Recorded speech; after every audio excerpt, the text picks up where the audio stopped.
Hello guys, welcome back to my YouTube channel. Ngayon guys, magluluto ako ng lechon kawali. Requested ng kaibigan. So, andito yung mga gagamitin natin. May bawang, bilig, tapos black pepper. Gamit din tayo natin guys. Yan, maglalagay na ito. Yan.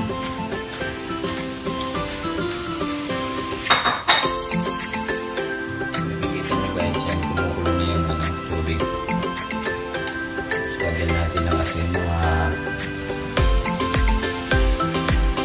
kutsara.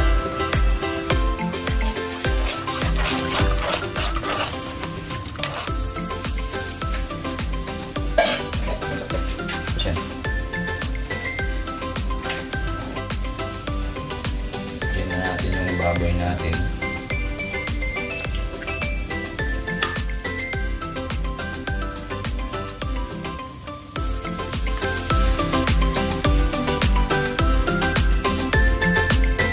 Gagalang natin siya guys ng isang oras hanggang 120 minutes. Makikita nyo naman guys sa balat. Kung makukurot nyo na siya, pwede nyo lang hanguin.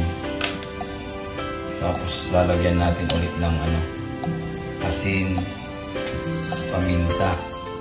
So yun guys, tapos na natin yung pinakuluan ng isang oras at 20 minutos. So susugin lang natin yung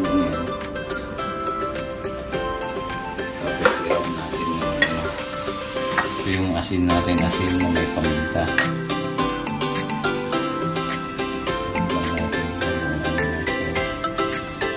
Yan, ituloy lang natin tapos i-dry natin sa labas. I-dry. Kung may araw pa, hindi nyo pa-araw para mabilis mag-dry. Para pag pinirito nyo, hindi siya matalsik na. So yun guys, i-air dry natin siya mga 3 hanggang 4 na oras.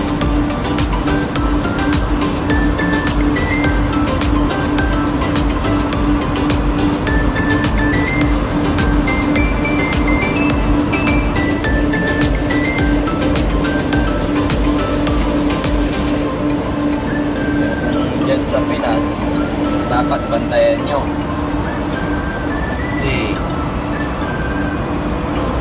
may aso, may pusa, mga kapitbahay. Dito wala. So after ng 3 to 4 hours, within nyo ng i-prito yan guys.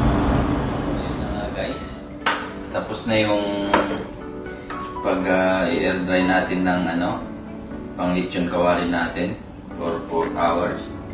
Yan, pwede na natin prituhin.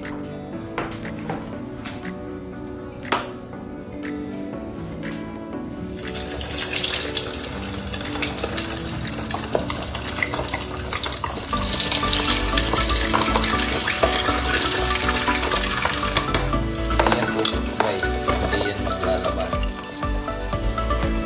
Tignan nyo guys. Tahimik lang siya guys.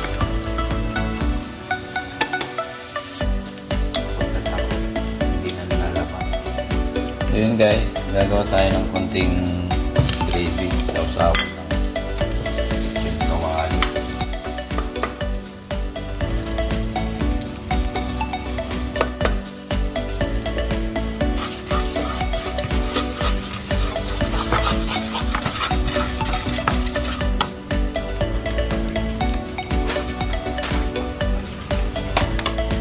Gamit din ako ng guys. Ito yung fried garlic blend.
kayong pili kayong gumamit ng beef cubes.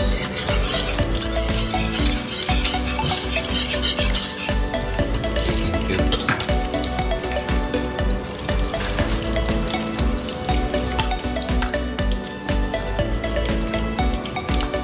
Nice guys. Ayan. Tapos na guys, ito yung ating gravy guys. Lechon kawali guys. Tignan nyo naman. Tutok na putok. So hanggang sa susunod na video ulit. Huwag lang kalimutang mag-like, share, and subscribe. Salamat po.